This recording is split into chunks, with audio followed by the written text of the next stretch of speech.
Hello, Vasla ma'am. Hello. Sir. Voice Morning, voice video दोनों Yes, sir. ठीक है, Yes, आपका sir. भी ठीक है.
Good morning once again to all the participants of this 1-week FTP on reskilling of faculty as per NEP 2020.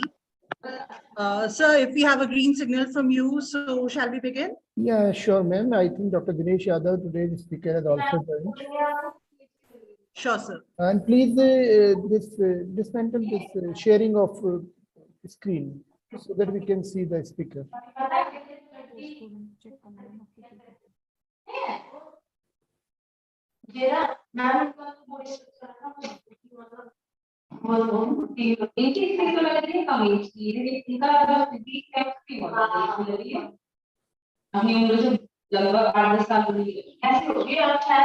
Dr. Dhananjay Singh, please. All the participants are requested to mute their mics. Participants, please mute their mics.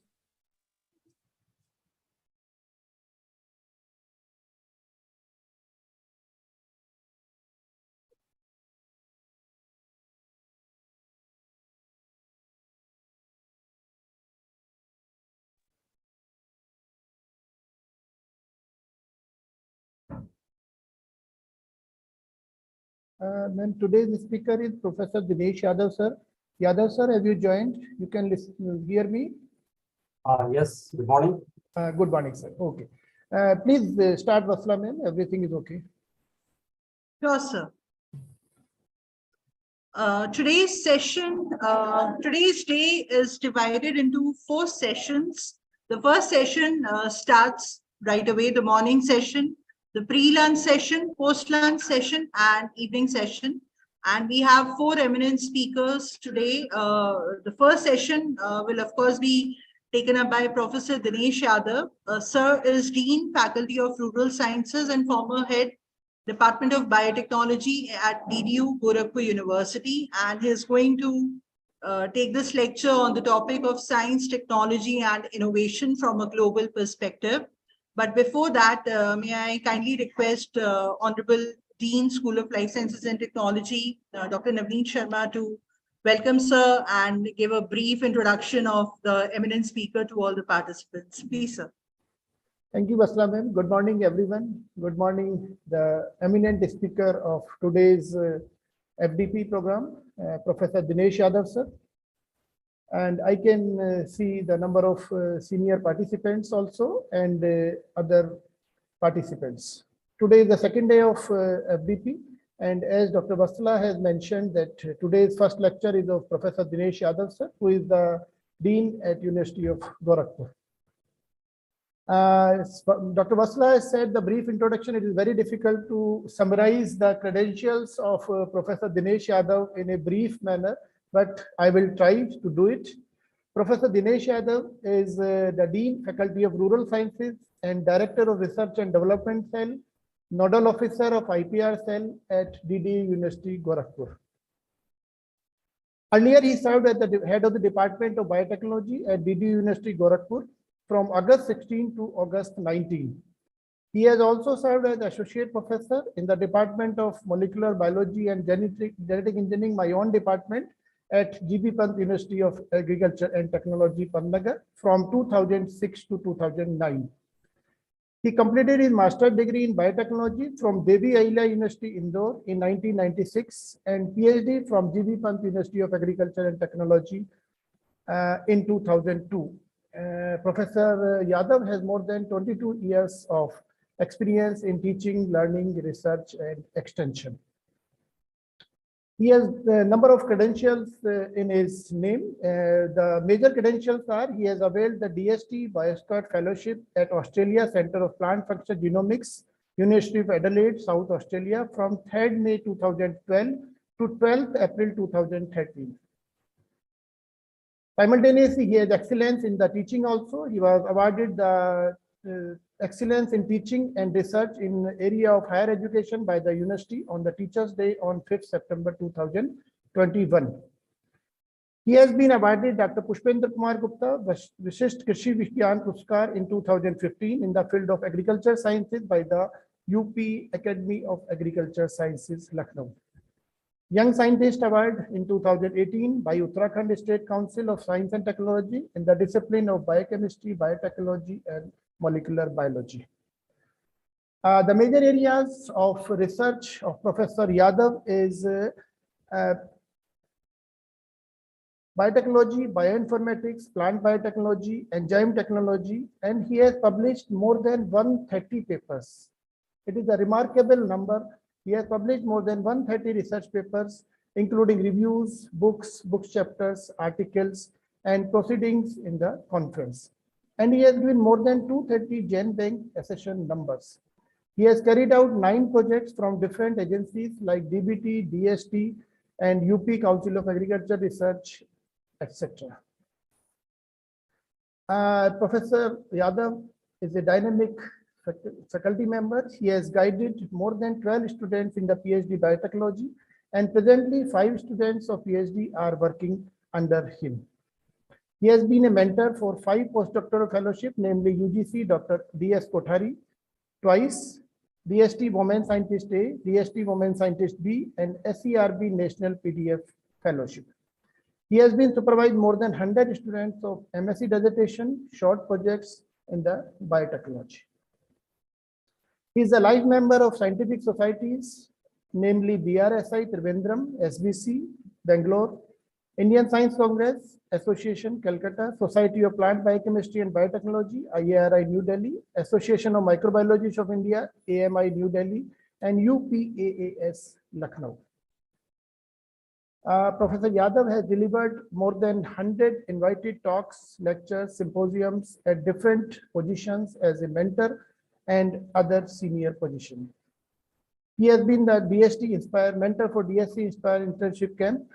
Presently, he is working in the plant-specific transcription factor DOF DNA binding with Win finger and nuclear factor YNFY for developing biotic and abiotic stress tolerance crops on different industries groups.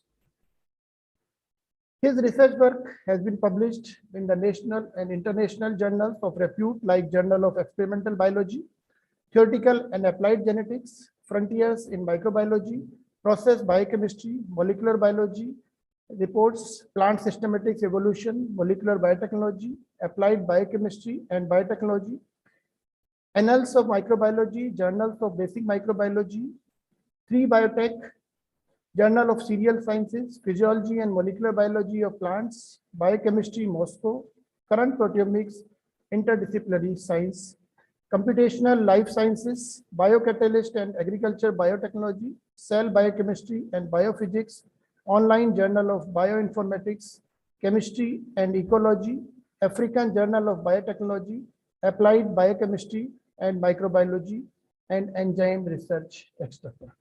So this was the brief credentials of Professor Yadav. I have tried to summarize it 22 years journey in 10 minutes. We are really lucky to have Professor Yadav here with us. and all the participants welcome you on this platform. And I would also like to mention is Professor Yadav is my senior at my post-graduation level. So we have a brother, elder brother and younger brother relationship also. For this relationship, Dr. Yadav has accepted our invitation and agreed to come on this platform in spite of his very busy schedule. So we are thankful to you, sir, and over to Dr. Vatsala Tomar, please. Thank you, sir. Professor Dinesh Yadav, sir, if you could hear me. So Yeah. I hand over the mic to you, and I've also made you the co-host for this session so that you may easily share if at all you wish to share anything during this 1.5 Thank you very much, Dr. Navini and the all team related with this FDA. And it's really a great pleasure for me to be here, as Dr. Navini has given a very, not only brief, but a detailed information about my credentials. But the best part is that we have shared one of the best institutions in India as far as the agriculture is concerned, and that is DV Pant University of Agriculture and Technology. So most of the things I would say I have learned from that university, and whatever science we are doing, little bit of science we are doing, we are basically been the training which I have got from this university. Now the best part today is that it is coincidental that today is National Science Day, and I have been invited to deliver a talk that is also relevant to the science. So I am going to share this presentation, and the purpose of this presentation is basically to interact with you. I may not be giving very detailed information of what is happening in the science, what sort of things are happening, but the trend in the science which is there in the present era, I would like to highlight this thing. I think I'm audible, there's no problem as far as my voice is concerned. Dr. Navini?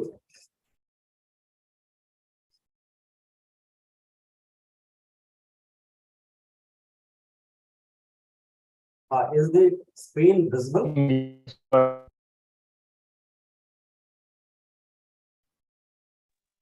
So it's visible. Yes, sir. Screen Okay. is So I'm audible also, there's no problem. Yes, sir. Perfect. Okay. So we will straight begin with the presentations. The topic which I have selected was basically just to give you a glimpse of what is happening with reference to science, technology, and innovation. In these three terminologies, they have a lot of intermingled, you can say, and each of them are dependent on each. Because whatever thing technology or innovation is concerned, somehow we are correlating with this science. So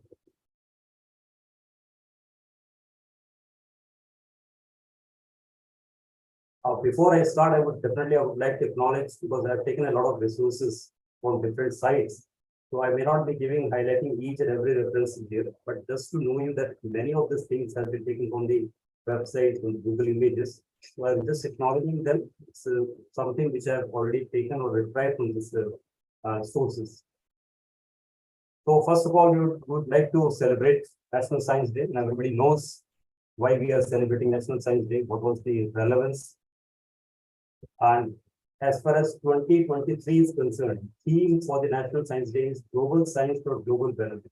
I think this is very much important nowadays. Whatever science we are trying to do, it is mainly because for the society. Whatever the need arises in the society, we always try to have a solution from the scientific background. So with this, we would like to start the presentation. What we are visualizing for the last many years, I would not say last 10, 15 years, if you try to see, science has a origin very far. But what we are trying to do nowadays, as far as the government is also concerned, is that we are trying to put science, especially for the society. What sort of things can be done? It was done earlier also. The only thing, it has been slightly increased. The dimensions has been changed. The purpose has been slightly deviated based on the requirement of the society. The technology is coming up, so science is also growing with reference to the technology, but it doesn't mean that we are losing the basic science. One should be very much clear that whatever technology is there, whatever innovation is there, they're all based on the basic sciences. So we have to carry all these things simultaneously. There should be a correlation, there should be a relationship between the science, the basic science, the technology, and out of this technology, the best part which is coming up nowadays, if you try to see, a lot of people are talking about the innovations. What exactly is innovation is basically, if you invent something, that is just once you invent something, but that invention has got number of innovations. So now what we are targeting is that whether that inventions can have different innovation. And if you are able to create the innovation, you will be able to get a lot of IPR related, like patents, you can get a lot of things can be generated. So whatever industry you are seeing nowadays, they are growing mainly because of the innovation that is happening with the different technology which has been developed for the last 5-10 years. So we are talking science, we are talking innovation, and we are talking the technology. So this slide just I have taken just to reflect that whatever science we are doing, it is mainly for the development. And for which development? For the society. So if you want to think about the societal development with science, you have to understand science, you have to understand the innovations, and you have to understand the technology. We are also proud of our own Indian scientists. This slide basically gives you a glimpse of the scientists, great scientists in India.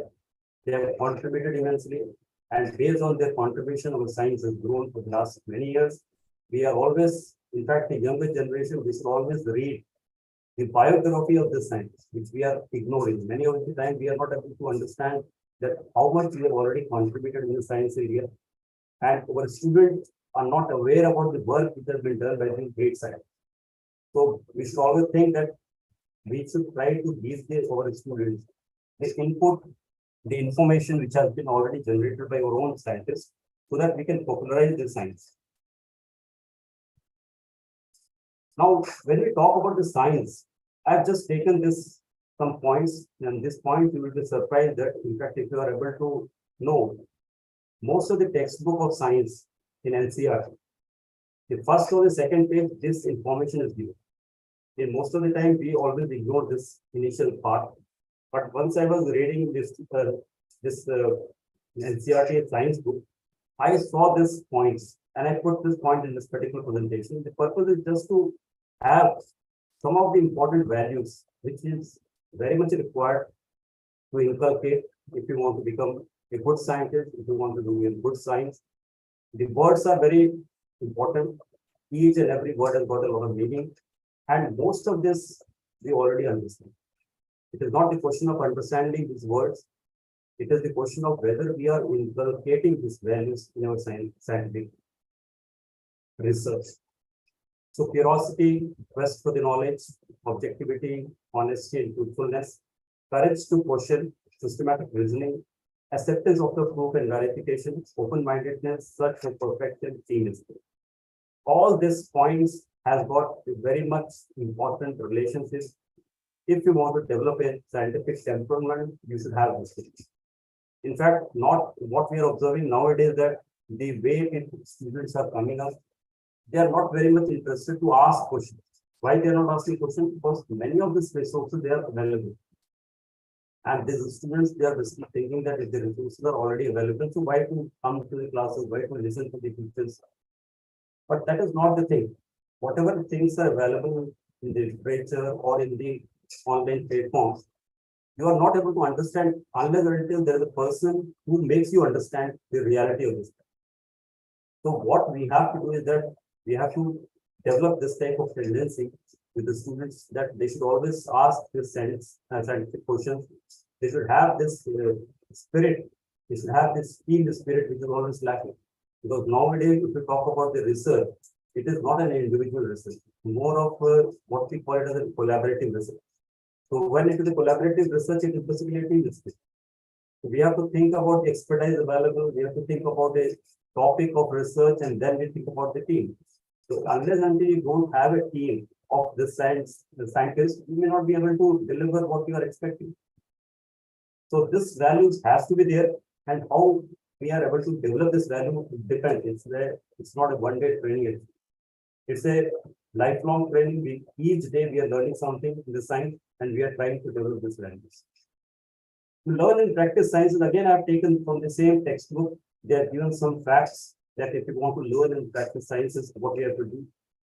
Be inquisitive about the things and events around you. most important because unless and until we are not able to know what is the problem, the first thing which is starts in the scientific research is to think about the problem, to see about the problem. Whether we are able to see the problem, genuine problem, then only we can think about doing the activity, doing the research part. So unless and until we are not inquisitive, we may not develop scientific temper, we may not develop any science related values. Then have the courage to question beliefs and the practices. Then ask why, what, and how, and find answer by critically observing, experimenting, consulting, discussing, and reasoning. Record honestly your observation and experimental result in your laboratory also. This part is something, again, to try to see, because most of us are basically guiding the students, maybe at the MSc level and at the PhD level. This part is a very serious thing which we have to take note of it. Because whatever research you are doing, the most important thing is that you should be very much honest with your observation. If you are doing some sort of manipulation, definitely the outcome of that will may fetch you rewards, but later on that thing is going to create a problem in the entire scientific area. So you have to be very much serious about it. That whatever observations are coming, it may be negative observation both in your research, but that has to be taken seriously. And whatever results are coming, that observation has to be taken. Repeat experiments carefully and systematically if required. But not manipulate your result under any circumstance. Be guided by fact, reasons, and logic. Do not be biased in one way or the other. Because sometimes students want to do research in such a way that they already knowing that this should be the result. And they start manipulating the experiment to get the certificate. So this is sort of biases they have. So they should not be there if you want to practice the science. Then aspire to make a new discovery that invention by sustainability. So these two slides is bit something which I think everyone who is working with this science, who is in the science, or not only science, any social science also, they have to think about it. And maximum value they have to inculcate if they want to become a good scientist and if they want to deliver something good with reference to the science. Now I have put some slides just to tell you that we are always proud of Indian scientists. They have given a lot of respect to us. For example, I have just given you something like Professor C.N.R. Rao. Today we are talking about H-index, we are talking about citations, we are talking about IIMT index. Most of the time when we evaluate any scientist or when we evaluate any institution, to see the record of this person regarding the H-index more than 161, which is rare. I think after 100, only fewer people globally they have who have got the H-index of 100. So he has got 161 and citation is more than 1 lakh. So imagine the way science is growing in India and what the scientists have achieved. Another person which we are very much familiar, a scientist, a president, everything. And what exactly he has given, I have just taken some points from his book, where the relevance is that for many of these problems, there is a scientific influence. You talk about water management, you talk about rural development, you talk about the sustainable agriculture, industry, and the service sector, you talk about the educational system, healthcare system, everywhere there is an intervention of the scientific knowledge. So science for any country, if it is developing, it basically gives you a sign that the country is developing. So we have to think that how we can basically strengthen the science. Another person I would always try to give an example is that Dr. Kiran Bhajankar sir, many of us are knowing. She is basically a biotechnologist and she is the owner of the company, one of the giant company in India that is biotech. The story is very simple in the sense that she started with a very small industry. That was a home. In this home, she made some enzymes, and that enzymes were basically associated with detergent. But later on, his journey is that he is one of the topmost industry entrepreneurs, having many number of you can say I will give you this glimpse of his entrepreneurship. He has got more than 1,200 patents. 1,069 patents have already been granted. They have got 577 trademark registration. They have 7 biologics. Number of brands are there, which is related with healthcare, and it is related with more than 120 countries where the products are available. So you can see the revenue which is being generated by this company, the amount of employees which are there in this company, and the amount of the money which is being spent in the research and development. Hopefully, I'm not going very fast. Is there any problem with understanding? Or do you want that I have to speak in Hindi and English, or I can speak only in English? I think, sir, it is going perfectly. It is going perfectly, and all are the faculty members of reputed institutions. So I don't think there is a problem with English speaking. Okay, because sometimes it happens, so that's why I'm asking. Otherwise, I can continue. I think it's going wonderful. Okay, thank you very much. Another person I would like to tell you is Professor Ashok Pandey. And he is a biotechnology, basically he is related to communication technology, well-known person globally.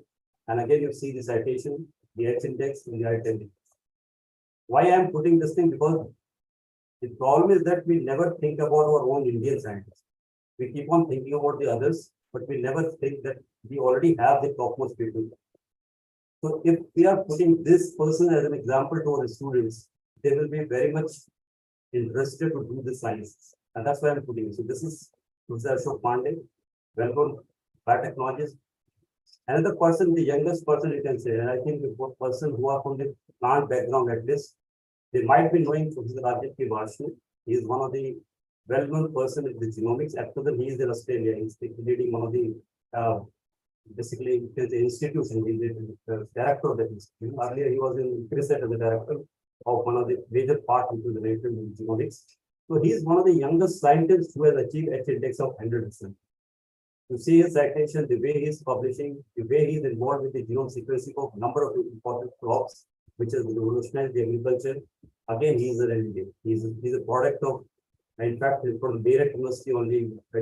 He's a student of Dr. P.K. Gupta. So this is how the science is going, and we have to think about our own students.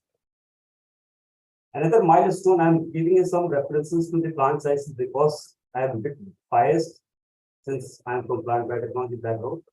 This was one of the major initiatives which has been taken by the government of India, and especially the Department of Biotechnology, way back in 2000, 2002. Earlier, what happened that when the Human Genome Project was launched, India did not participate in that. But later on, when the sequence was discovered, people realized that we have missed that chance. Because this is an international expert, it is an international research where a lot of people are being involved. And this sequencing part is very important. So Indian government took it a very good initiative, and the first time India participated in an international genome sequencing project, and that was RISE. So I'm really proud because my advisor, Mr. Nagar, was one of the principal investigators with the reference to the first RISE genome sequencing, which was done by India. And you can see this was the first genome sequencing where India participated. And in this, if you try to visualize the way genome sequencing was proceeded, India just got one part of a particular chromosome. So this simple small part of one chromosome sequencing, where the entire Indian scientists of expertise in the RISE, they were involved, gives you that this sequencing is very important, because once you have the sequence information of the crop, you can try to develop the different types of crops which have got some desirable features, which have got some genes of some specific attributes. So this was one major, I would say, landmark in the plant biotechnology, where the Indian scientists have taken part. Later on, you see there were a number of genome sequencing where India was a participant, like tomato genome sequencing, arhat genome sequencing, Mr. Nagen Kumar Singh, and again chickpea genome sequencing, where Varshney was involved. Then one of the most complex genome is the wheat genome sequencing, where India again participated. So what I want to convey is that this is one of the state-of-the-art technology, where we were earlier thinking that we may not participate, we may not compete with them. But now what is happening is that we are sequencing a lot of genomes. So this sort of technology, this sort of expertise has been gained mainly because there has been initiative in the government of India. There has been some initiative from individual sector also. People started thinking about their expertise, and they are participating in the international research. That's why it's a global perspective which I've added. Is basically the science is something which has always a global perspective. You cannot think in a very narrow way. You can think about the global perspective, and you have to be there. Whatever international things are happening, you have to participate. Now coming to the fact, what is happening? in the recent trends. There is a slightly, what I would say, it's not a drastic change, but there has been some of the trends which is changing. And this change is also very, very important based on the requirement. You try to see the first thing which I have written here is that now this research is more focused depending upon the basic sectors. And the basic sector is basically the agriculture, health, environment, and industry.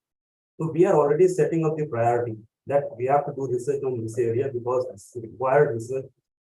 And based on this thing, we are putting a lot of infrastructure and a lot of, you can say, manpower to get expertise in this area.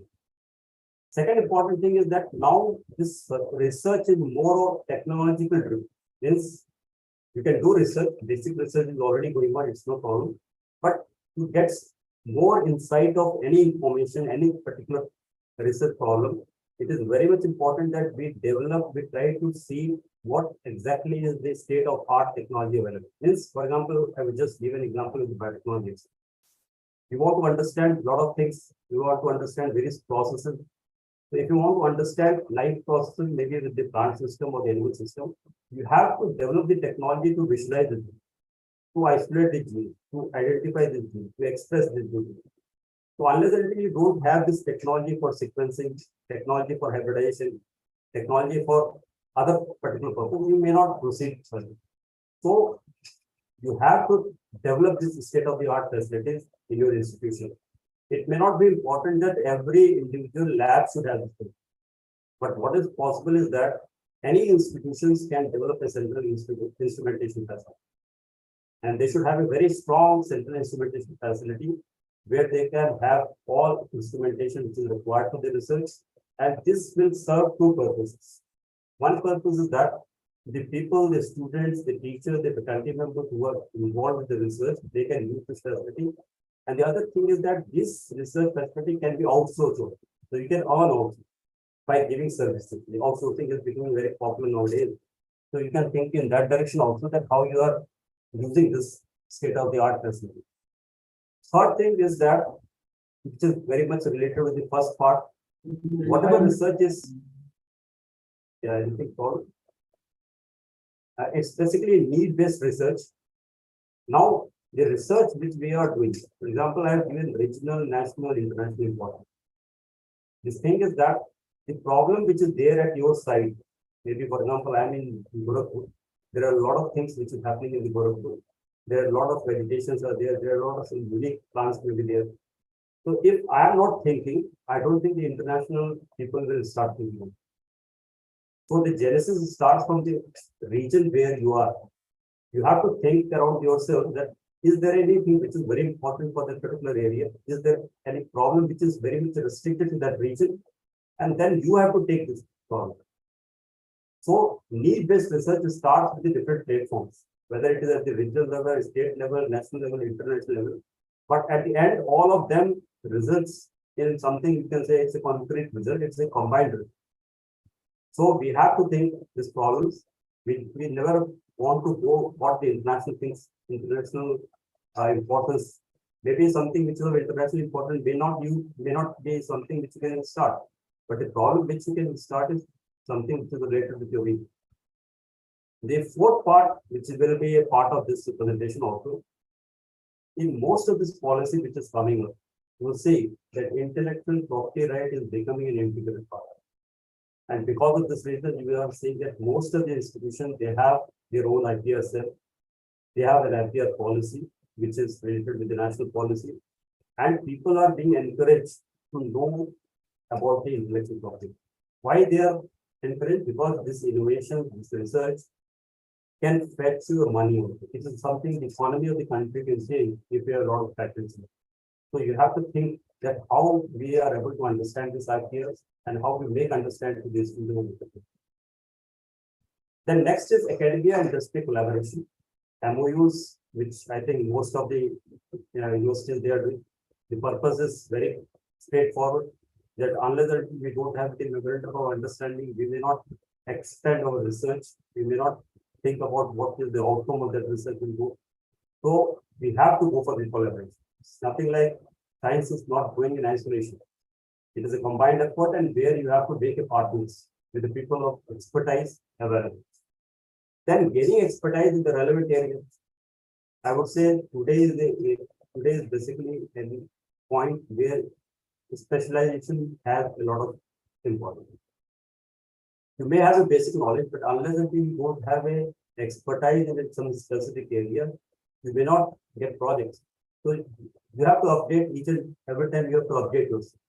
And updating means you have to think about your own participation in different conferences, maybe in different international programs, so that you can upgrade yourself to come to face the challenges in science and technology.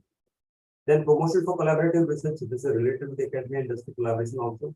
And the last part, which is basically the reflection of the quality of research. Means nowadays, most of the institutions, they are being accredited by NAC and IIMT. Why?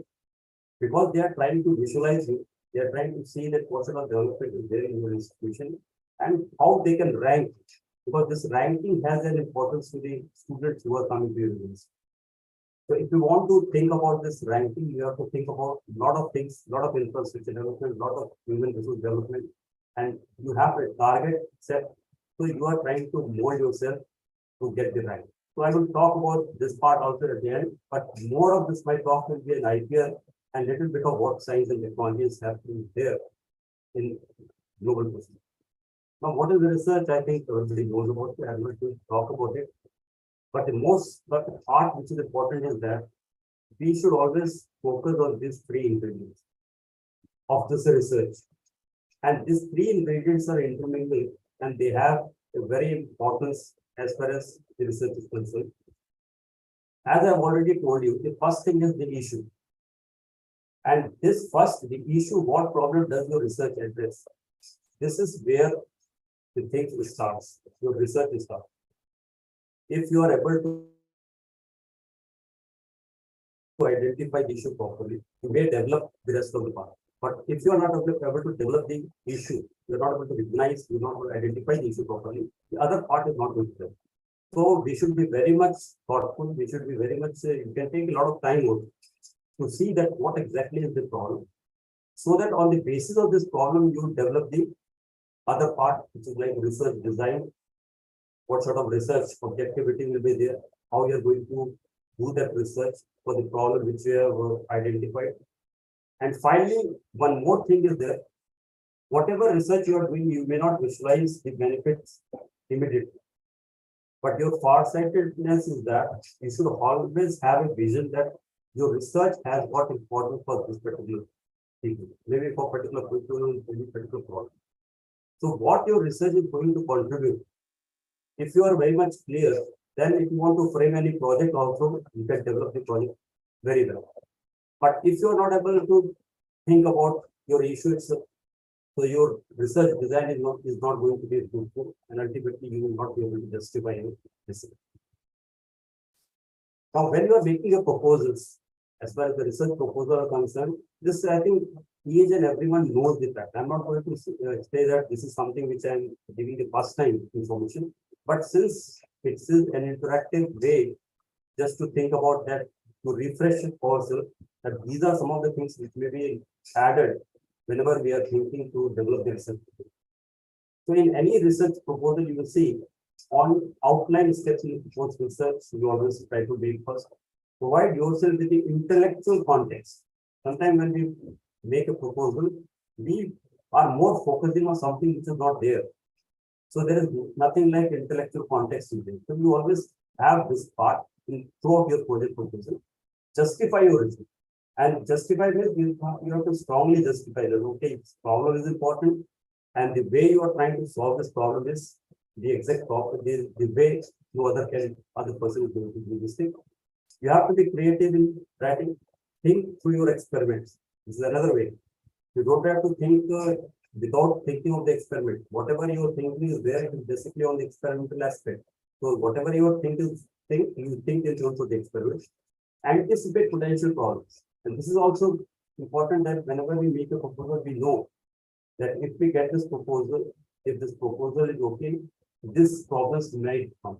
So prior to giving the solution, if you know the problem, you start thinking about the problem solution.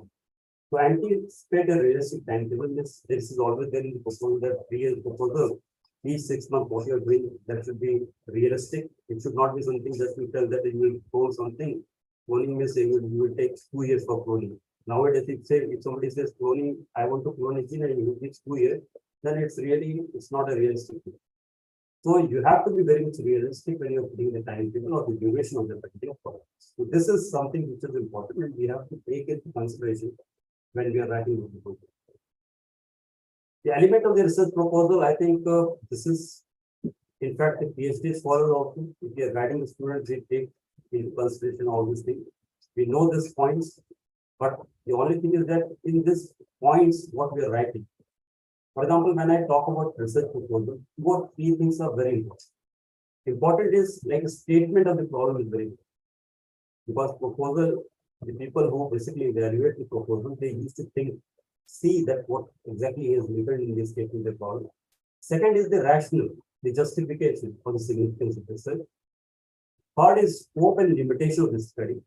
These 3 things are very much important when you talk about the proposal. Because they are going to give you money. Why? Because you are trying to solve some problem and that problem is genuine and it will lead to some important outcome. So if you are able to justify this thing, definitely you will able to get the product. There are other factors also there. We are not going to consider this one because everything has got many factors. But definitely out of many factors, there are few factors which we can focus and we have to do. And we are trying to focus on this. Now, coming to the science, technology, society, I am not going to explain what is science, technology, and innovation. But the important thing is that everything revolves around this field. Unless and until there is no need, I don't think there is anything going to develop this. So, the genesis for technology, genesis for scientific knowledge basically starts with society. So, unless and until we are not interacting with society, we may not develop, we may not inculcate the science. So we have to be very much close with the society. We have to see what sort of demand is there, what sort of requirement is there, and whether this requirement or this problems can be solved by the scientific intervention.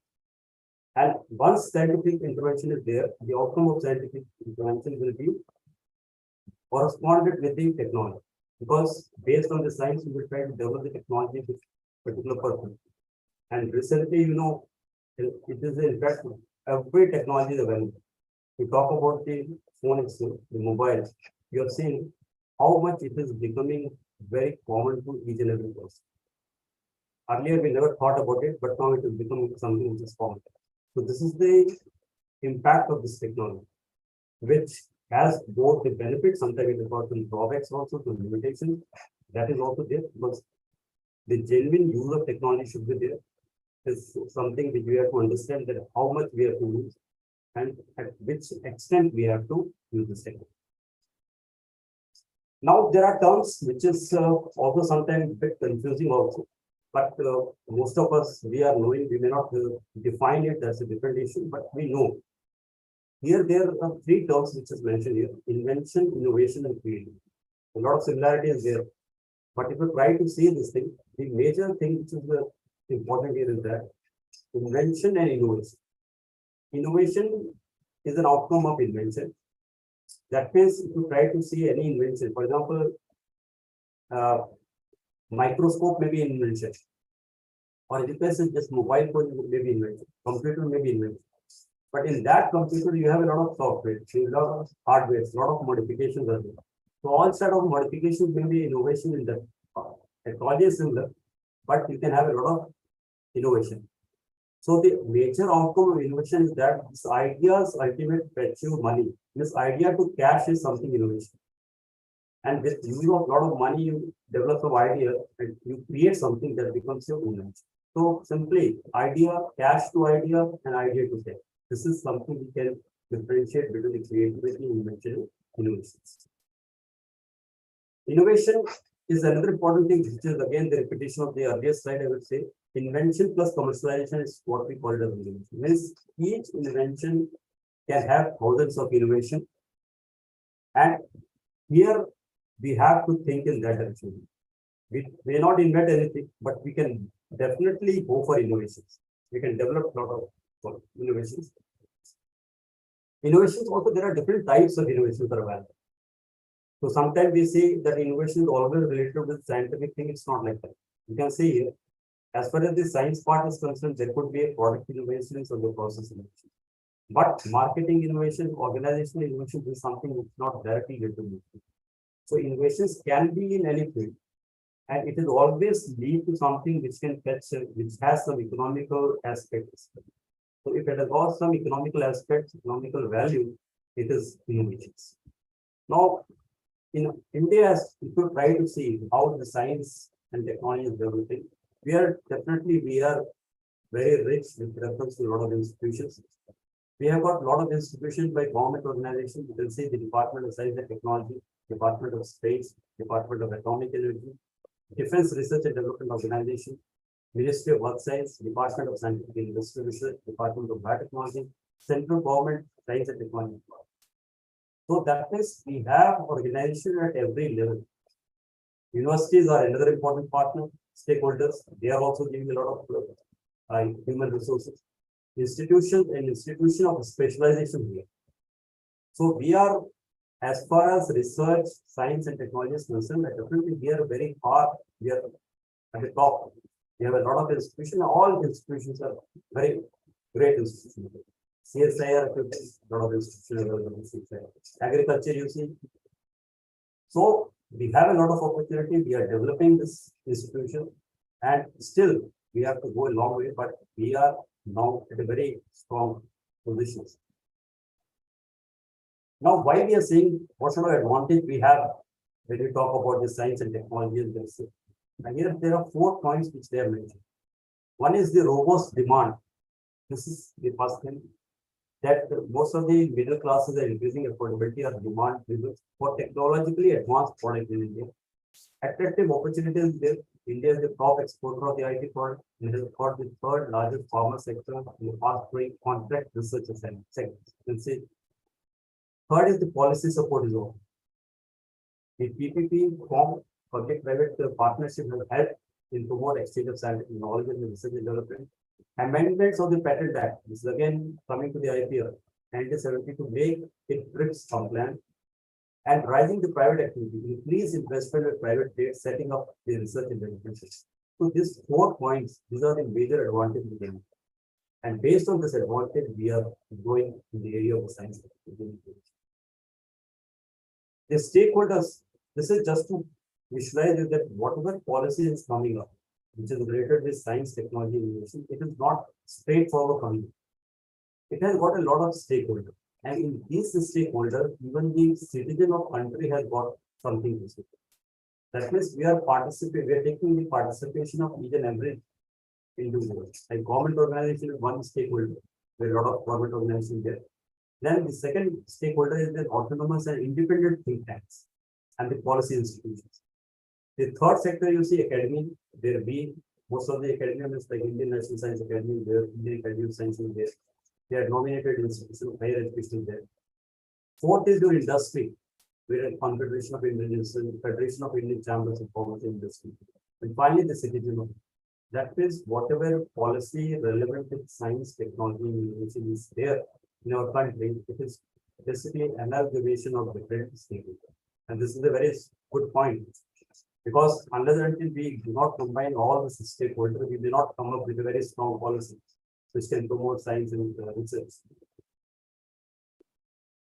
When we talk about this innovations ecosystem, means the way Government of India is focusing on developing this innovation. They are trying to develop the entrepreneurships. They are trying to visualize that how we can promote this innovation. So for this innovation ecosystem, you can see there are different elements of that. There are different stakeholders are there. And there is a correlation between this stakeholders. So how exactly we are trying to interact with the people, how we are trying to interact with the government, how we are trying to interact with the research institutions, it matters a lot. So we have to develop the professionals who are doing the research, but meanwhile we have to develop the expertise, we have to develop the infrastructure facility. So everything is interconnected. And this sort of interaction basically helps us to develop a very good innovation ecosystem in India. In fact, India started developing this innovation ecosystem In terms of startup ecosystem, you can see business coming up in India, and a lot of the institutions they are getting startups. They are developing this entrepreneurship also. And this startup ecosystem has a lot of ingredients. So think about the part which is mentioned here. The universities, the funding organizations, the research organizations, there are large corporations are there, support organizations, and service providers. So with reference to the legal services. So this startup ecosystem is something which many of this institution is developing, and it is required of. In fact, every university is trying to develop some sort of startups based on the requirement of their particular region also, and based upon the requirement at the national level of the state. The National Education Policy 2020, I am not going to give any details because you already have, I think I've seen the content of the lectures also. Someone is already, experts are there who are going to talk about the National Education Policy. But here the important thing which I'd like to highlight here is that in this National Education Policy, there has been a lot of focus on research, innovation, and they have tried to give a shape to it that how we can promote these innovations. So they have a different chapters there, where in each program they have tried to develop this science, technology, and information. This. Now for us, I am trying to give you something which is very important in itself. That since it is an online, we are always joining online, we are thinking we may not be reading anything as what we were reading earlier. We always go to websites. This website we should always visit, which is related to Indian science and technology. Why I am saying that because this particular website which they have is there, detailed information about the projects, detailed information about what is happening in India with reference to different types of activity. It is always updated. So if you want to update yourself, you can often you visit this particular site and you will see that where you are trying to get the information and what sort of things, because many times we forget to develop some project, we are not knowing where it is available. Many type of fellowship for students are available. So unless until you are not visiting this website, you are not seeing this update, you may not reach the destination where you will be. So we should always develop this habit to see this website. May not be each and every day, but maybe after 15 days they start thinking about it. That, okay, what is being done? What is the focus area? Whether we are able to give something to this particular area or not.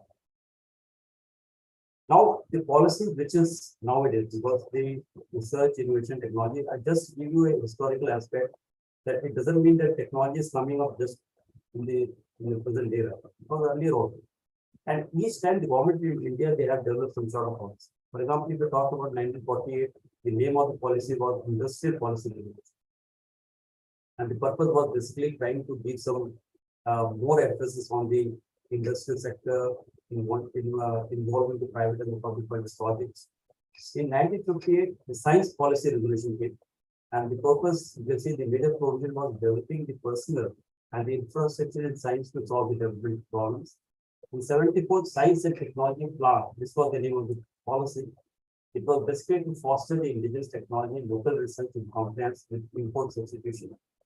Then in 1982, we have establishment of National Science and Technology Enterprise Number 4, and the purpose was to foster entrepreneurship through innovation. In 83, we have Science and Technology Policy, understanding the limitation of the indigenous method moving towards increasing the research technology. Why I am giving this thing is that we should have a historical aspect that how the policies are changing. And policy changes because the demand may be changing, the trend is changing, and we have to change this policy. And each and every policy has a relevant at this particular time. This is what I want to convey with this thing. Now you see the present policy which we have, which is basically the Science, Technology, and Innovation Policy 2020. And it is already finalized policy. And if you try to see the contents here, with reference to science and technology, they have very specialized chapters are available. You can see chapter 4 is exclusively on the research. Chapter 5, which is related to innovations and entrepreneurships.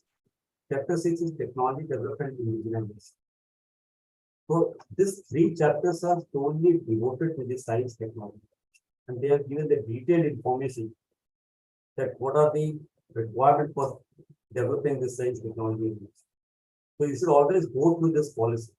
Because unless until we don't read this thing, we may not be knowing that what is the trend of research in India. In India, with reference to the global perspective. So we have to think, we have to read this policy. We should be aware about this policy and we should make this policy available to faculty members. It's already available in download this policy, but you have to read just to update yourself with the developments. In this policy, the another important thing which has happened in India for the last 10 years or 8 years, you can see the NITI Aayog development and the Atal Innovation Mission. This is a very important and it is in fact one of this flagship initiative. The purpose of this Atal Innovation Mission was basically to have a link between the students, that is the school going students, the college, universities at different levels. Means you have to develop this science not at the level of higher education. You have to start thinking that whatever science you want to do, the student probably very early, from very beginning, they start have some sort of inclination towards it. How they will be inclined? They will be inclined if you are trying to make them aware about the fact of the science from the initial stage.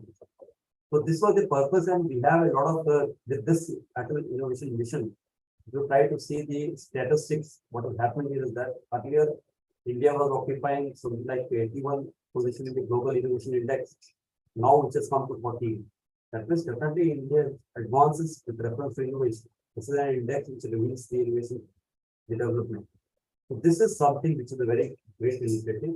And in this initiative, you will see the way people are trying, this government of India is trying to think that how we can strengthen science. They have a different type of programs. For example, you see Atal Thinking Labs, this is at the level of school levels are there. Atal Incubators at university, industry and institution. Atal Community Innovation Center, serving the unserved and the underserved region. Atal New India Challenges. Then we have applied research and innovation for small industry, which is referred as ARISE. Then mentorship and partnership, collaborating with public, private sector, and NGO sectors. All these six, if you try to see the activities associated with Atal Innovation Mission, it basically reflects that they wanted to strengthen the science technology innovation by strengthening the basically you can say from the very beginning of the career of the student. This is the strategy which I want to tell you. If you try to see this global innovation index rank, earlier from 2016 it was occupying around 66, it is now 46. So India is definitely going very strong with reference to this global innovation index. Now coming to the next topic which I would like to talk was the IPR, this intellectual property right, as most of us are knowing about it, but we can just understand some of the things. Intellectual property rights is basically related with the intellect, and intellect is related with the brain. And with reference to the brain, you have three types of intelligence. You can have spiritual, you can have emotional, and you can have intellectual. So we are talking about this left part of the brain, which is related with the intellectual intelligence, and that is related with the IPR.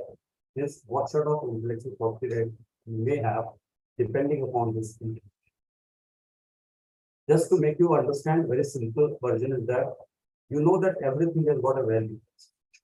Just what the photograph tells you. Your coat has got value, your cap has got value, but what is there in the head, that should also have value. Cannot be $0. So this value which is there in your intellect is important. And for that, there should be something the right. If I am thinking in a particular way, so this is my right, and that right has to be protected. If it leads to some sort of commercialization, you cannot take my idea. So, in order to develop this thing, this intellect, how to protect this intellect, people thinking about this, start thinking about intellectual property right, and they have developed a lot of things, and a lot of policies are available that how this intellectual property rights can be protected. In India, many of you might be knowing that India is one of the institutions where we have one of the specialized institution called National Brain Research Center. So this institution is which is basically funded by the Department of Biotechnology, which is a deemed university also. They are doing an excellent work with reference to the brain. They are, you can say, state-of-the-art technology. They are using different sciences, biological, computational, mathematical, all sort of multidisciplinary research to understand the brain activity and other processes related to it. So I'm not saying that because it is an intellectual copyright related to the intellect, and ultimately related to the brain. So this is what the development is there in the India. Now, intellectual copyright is always relevant with the intangible assets because we have a lot of rights. We have got a lot of rights for the physical assets, and there's a lot of rules and regulations are there. But developing a rule and regulation for knowledge for intangible assets is very difficult. But based on the recent development, people have started having some sort of rights. They have some legal aspects, which we should understand that if we want to develop, we want to protect our innovation, how we are going to protect. So these are some of the examples of tangible and intangible assets. When we talk about the right, for example, if you have a right, intellectual property right is also a type of right. But once you have a right, means you are basically having a number of properties. Like you have a right to own it, you have a right for exclusive use, you have a right to disallow others from its use, you have a right to sell, donate, transfer, rent, use, right to derive profit. This is related to property. Similar type of right, which is the intellectual property right, also it is also a bundle of right. Means if you have an idea and you are thinking that you can sell this idea, then nobody else is going to take that unless and until you get it protected by the idea. So unless until you don't know that how you are going to protect, where you have to go there for protection, that idea can be taken with the other person also, and ultimately he may sell it to some industry and he get money. So we have an awareness, we should have a prior information with what sort of this IPR are there. Now, if we talk about this IPR, what is IPR? This is just a definition by World Trade Organization. Intellectual property rights are the rights given to the person over the creations of their mind. They usually give the creator an exclusive right for the use of his or her creation for a certain period. So each country, they have their own IP policy. So it has a global perspective, but it has a regional biasness also. It has the way you can try to develop this intellectual property. So intellectual property rights, again, if you try to see the classification which is divided here with that, intellectual property is again divided into three important aspects. One is industrial property, the other is copyright and related right. This is the right which every faculty member should know because we are doing a lot of publications, we are publishing books also. Third part is the traditional knowledge. This is also very much relevant to what we do. We are rich with the traditional knowledge. We have to ensure that this knowledge should be protected. The industrial property right is again, there are four different types. One is industrial design, patents, trademarks, and development. These are the four different aspects. And here, I may not be talking immediately everything, I will just give you the information. But the patent is something which basically is very important, and this has got a very high commission. Many of the advanced countries, the developing countries, the developed countries, you try to see the number of patents filed, the number of patents granted, developed countries very much. So these patents are being sold to the industry, they're developing a base product and process and the economy of the consumption. So this patent has got a very important aspect, and in India also we are having a lot of patent applications are coming up, and we are trying to promote to the researcher to go for a patent prior to the publications. This is in nutshell if you try to see the different types of the IPR, the patents, the copyrights, trademark, industrial design, geographical indication, semiconductor integrated circuit layout design, protections of plant variety and form. So these are the different forms of the IPR. Out of this, if you talk about protection of plant variety and farmer rights, this is very much novel and it is there in India, where new varieties of the plants, farmer varieties, extant varieties, essentially derived varieties taken. Now, for each of this IPR in this particular table, if you try to visualize, you see what is mentioned here is that what is the type of innovation, what is the criteria to get that IPR. For example, if you talk about the patent, the simple criteria is that anything which is novel, which has got industrial applicability, which has inventiveness, could be considered for a patent. And the last part is basically how long that patent or the IPR is going to stay. Each of this IPR has a different time. For example, when you talk about patent, it is just for 20 years. But when we talk about the copyright, then it's a different. Copyright is a very vast. It could be related to the idea, it could be related to music, painting, drawing. So that part is very vast, and for each of them, the basic criteria is that it should be original. It cannot be copied. It should be original, and it is going to last. For example, literary work, it is lifetime of the author plus 60 years. For cinematography, it is photography is 60 years. For broadcasting, 50. Each of everything you will see, it's a well defined. That how you can get this IPR, what is the way to get this IPR, how long it is going to stay, and how what are the factors which basically influence you, whether you will be able to get this IPR. So this information is available in each and every IPR sites. In India also, we have institutions which are promoting this IPR. They are very defined policies there. Now coming to this patentable, I will just give you what is patentable as per the Act considered. Three things are important. It should be novel, not obvious to person in the art and capable of industry. So when you are trying to file any patent, you have to first see whether that particular thing, product or process has this three meaning of it.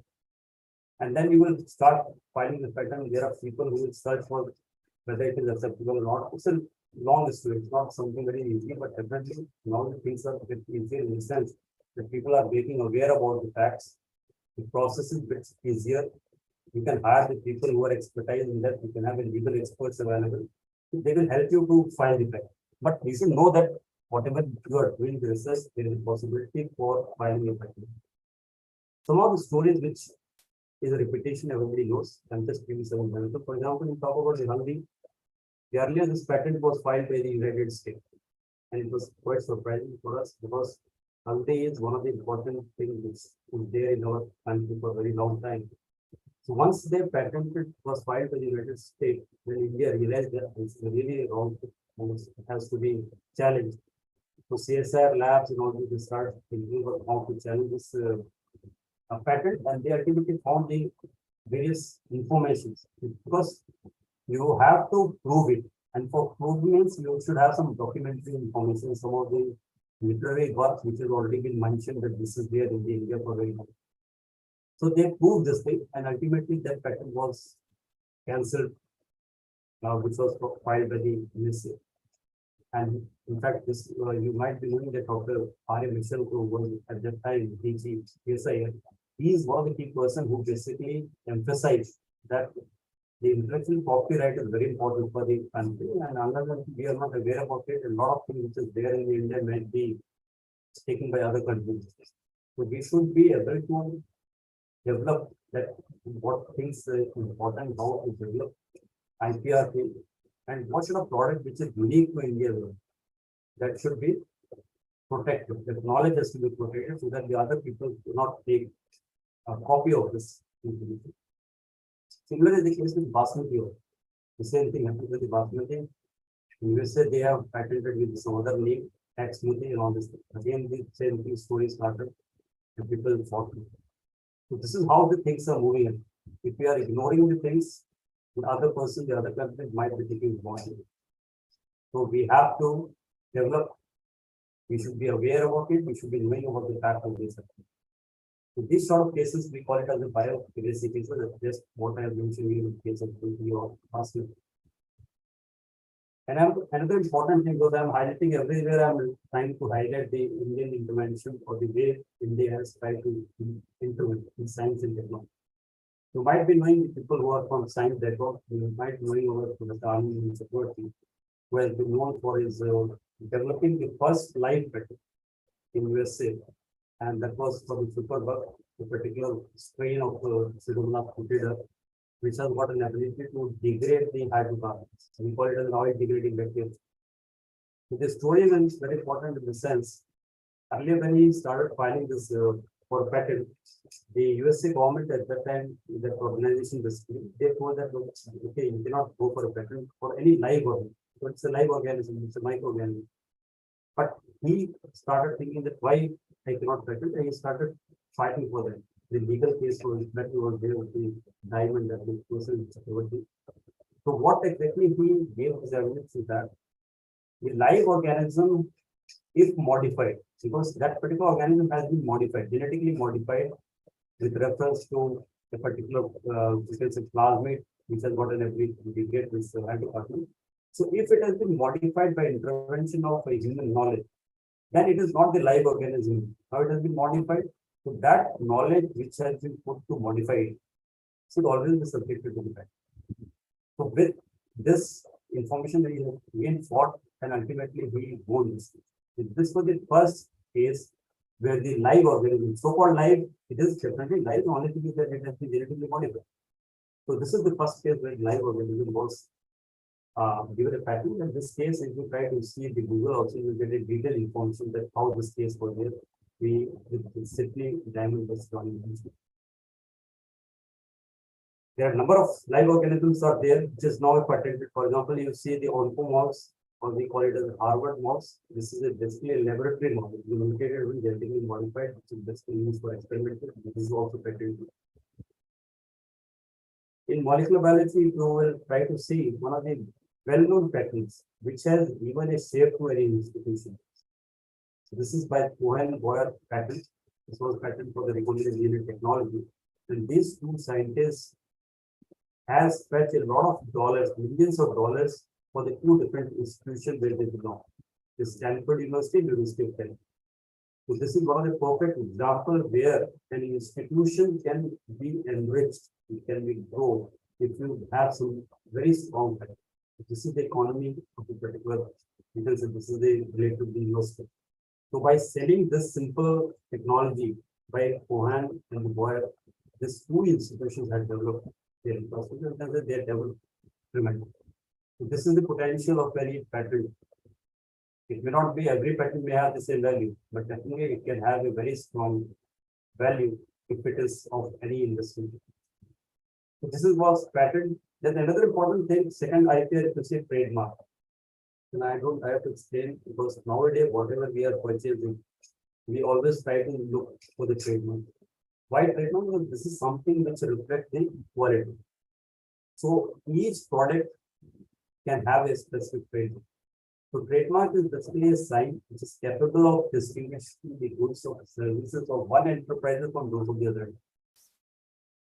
So for any product, if you have a trademark, then definitely you are basically having a value for it. In India, as far as trademark registration is concerned, it is basically valid for 10 years. Further, it can be renewed from time to time in accordance with the provision here. But various things have a trademark, and I think the figure which gives you that how people are trying, some people are trying to copy the thing. So if you're trying to copy this trademark, it's a violation. It's wrong and done. It is great violation and it can be punished also. People who are trying to copy the trademark which has already been registered. Trade secrets is another part of IPR. Though it has something, I would say it's a very simplified version in the sense. Trade secret doesn't have a very much legal perspective. It has got a perspective in the sense a trade secret is simply a secret which is not generally known to the public. It has some economic advantage. It confirms economic benefit on its holder because the information is not made public. Where the holder makes effort to maintain its secret. There is nothing. What control is there is simply how you are going to control the information, how you are going to make it secret. So this may be any formula also, it can be any simple design, instrument pattern, commercial method, or compliance and response. The best examples here, which is mentioned here, is the KFC and Coca-Cola. So this KFC and Coca-Cola lies in part of trade secret. There is nothing trademark related with trade secret. So none of us are knowing this secrecy of what is the formulation for the Coca-Cola or how this KFC is working. So this is the trade secret, and the trade secret will be there up to at that level until you maintain that secrecy is met. If you are not able to maintain secrecy, ultimately it is blocked. So how long you are going to maintain the secrecy, that depends the trade secret is going to proceed. Now, nowadays another IPR which is basically geographical indication. This is growing and it is growing tremendously. The thing is that geographical indication is basically a sign of a product that has a specific geographical origin and possesses a quality or a reputation that are due to that origin. Your quality is related with the origin of the particular place or the place where it is. So if you have a GI tag We call it as a GI tag. For that purpose also you have to go for a registration. There is a provision for registration and protection Act 1999 where the GI tags can be used. So this geographical indications, they are typically for different products, like agricultural products, you can have a GI tag. For foodstuffs, wine and spirit drinks, handicrafts and industry. So there is a wide spectrum is there. You can have any of this product under the GI tag. And once you get a GI tag, means the importance of that thing becomes, if the thing becomes important, it becomes universally acceptable. Its quality is something which is advertised, you can say that if people, if you have a GI tag, then definitely it has got the quality because it is an origin for that particular place. The three basic functions of GI indication: firstly, they identify the goods for originating in a particular territory or a region of locality in territory. Then secondly, they suggest the consumer that the goods come from an area where a given quality, reputations, or other characteristics will be essentially attributable to the user. And thirdly, they promote the goods of producer of a particular area. So these are the three basic functions why people want to go for a geographical tag for GI tags. In India, you will see there are a number of GI tags are there in different states. I'm not going to mention even again, but I will just try to highlight the different states. For example, if you try to see Himachal Pradesh, they have mentioned some of the GI tags, like Chamba is there, Kullu shawl is there. This is with Himachal Pradesh. Uttar Pradesh, number of products have got GI tags. They have been listed. This may not be updated, but it is a lot of things are coming up also. So you can see a number of products they have this GI tags. Madhya Pradesh, here we see the products which are subjected to GI tags. Andhra Pradesh, again, a lot of GI tags are there. Telangana, Karnataka, lot of GI tags. Similarly, in Maharashtra, you have a lot of GI tags. Bihar, Tamil Nadu. These are the list available. So if you try to see, you can get the detailed list. Assam, Gujarat, number of products have got the GI tags. Jammu and Kashmir. Next is the copyright. I think I will not go in detail, but the only thing is with reference to copyright is that the copyright is basically the author's right. There are a lot of legal things which are there in the copyright. In fact, when we try to publish any book, we used to sign the copyright without reading the content. Important is that you should always read the content seriously, that what is written in that copyright. How much, what percentage royalty, whether they are giving the royalty or not, how it could be protected, each and every information about it. So copyright protection basically is important to the extent only to the expressions and not to the ideas. Copyright may or may not be available for number of objects like titles, slogans, and titles, depending on whether they contain sufficient potency. So works commonly protected by copyright throughout the world. These are some of the things which is under the subject matter of copyright, like literary works, computer program and database, they are also subject to copyright. Films, musical composition, choreography, artistic works, paintings, architecture, advertising, all these are under the subject matter of copyright. And there is a way to get this copyright. So these are the copyrights can have two different parts together, the economical right or the moral rights. And economical right owners have some important provisions. This we should try to visit this Copyright Act, what are written in the Copyright Act, and what are the provisions available in this Copyright Act. So if you are aware about this thing, then it will be very easy for you to publish things. And we should also know that what can be copied and what cannot be copied. In Indian context, this is one important and unique. This is protection of plant variety in the Farmer Right Act 2001, which is basically the purpose is to protect the farmers' right. Various type of varieties which is being developed by the scientists of the plants. Then one very good example which I have mentioned here is that you try to see this. This is an iPhone. This iPhone is an amalgamation of different types of IPRs. Means one product can have number of IPRs. This iPhone has trademark also. It has got trademark, logo also. It has got a lot of patents also. So it has copyright. So one product may be subject to different types of IPR. Now, you should have a knowledge that where, if you want to go for a patent, where you're going to contact. If you want to go for a GI tag, where you're going to contact. So this is in Indian, there are different IPR officers, which is a part of Office of the Control General of Patent Design and Trademark. And each of them, for example, if you want to see the patent office, the main office is Calcutta. And then there are other offices in Delhi, Chennai, Mumbai. If you talk about design office, it is in Kolkata. If you talk about trademark, its main office is in Hyderabad. Each and every IPR, they have their own offices where you can contact.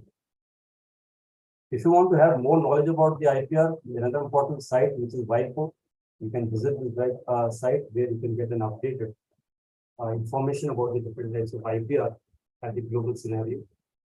In India also, we have one important site with the Control General of Patent Designs and Trademark, which can update with lots of things happening in different IPRs. Then we have an exclusive site for protection of plant varieties and farmers' right to update what are the farm available, what are the different varieties which have been protected. In India, in DST, they have an important sector of technology and information forecasting and research council. And this type has got one's patent facilitation center, PFC. So if you're interested to go for a patent, you want to know about the information that how you can file a patent, you can visit this website, you can contact the person for any specific guidance. They used to give a lot of programs in development. India is a very important country, and there's a lot of traditional knowledge there. And CSR has developed this library, traditional knowledge library, very unique library. We have a lot of collections of our traditional knowledge in terms of Ayurvedic the formulations. So something which has been protected now, you can copy this thing and it is well documented. These are both the publications. Then coming to the last few slides, first, most of these institutions are being affiliated by NAC, and NAC itself has a lot of criteria. They have got certain criteria, they have a lot of indicators. Some of these indicators are of qualitative value and some are of quantitative value. And for each institution, for university, for example, there is total 105 metrics for university 107 and other. The best part is that if you try to visualize this thing, they used to give you credit on the basis of this different matrices. They say more or less the value related with the different criteria. And this is the grading system which they have, AWS plus 3.51 to 4. And we are really proud that our university has been affiliated with this AWS plus. And that was very high grade of 3.78, one of the topmost 4-5 universities. So in that part, since we are talking about the science innovation, there is one criterion number 3, which is totally dedicated for research innovations. And if you try to see this content, it is related with the promotion of the research, the innovation ecosystem, research specialization, the consultancy, publications, and so that means science, innovation, research has got a very great value as far as what the value for the very institution. This is our grade 3.78, and talking about lots and criteria, we have very good score. Similarly, the NIRF. NIRF is also more or less similar thing, but the only thing is their way of utilizing the different aspects.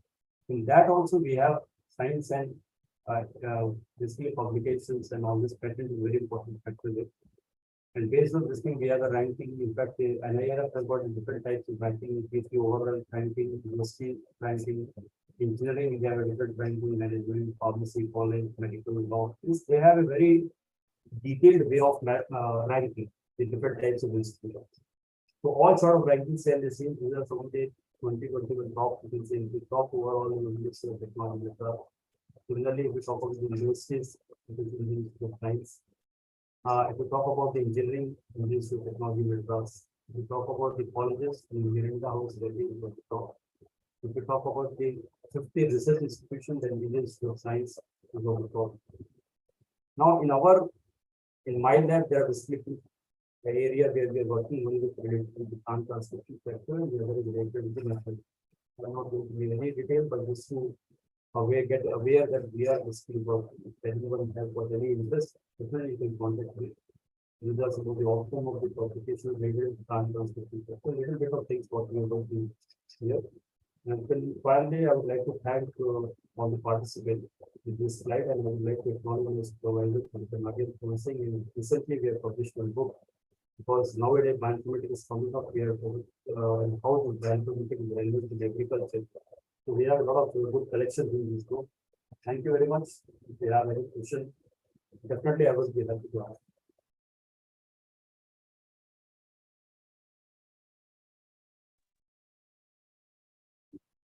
Thank you so much, sir, for that very wonderful session and such in-depth and detailed insights in IPRs, patents, copyrights, trademarks, geographical indicators, and whatnot. I request Dr. Naveen Sharma to kindly give his closing remarks regarding this session. Thank you, sir. Thank you very much, Yadav, sir. It was really a wonderful lecture which covered everything. And it was in accordance with our theme, the reskilling the faculty members.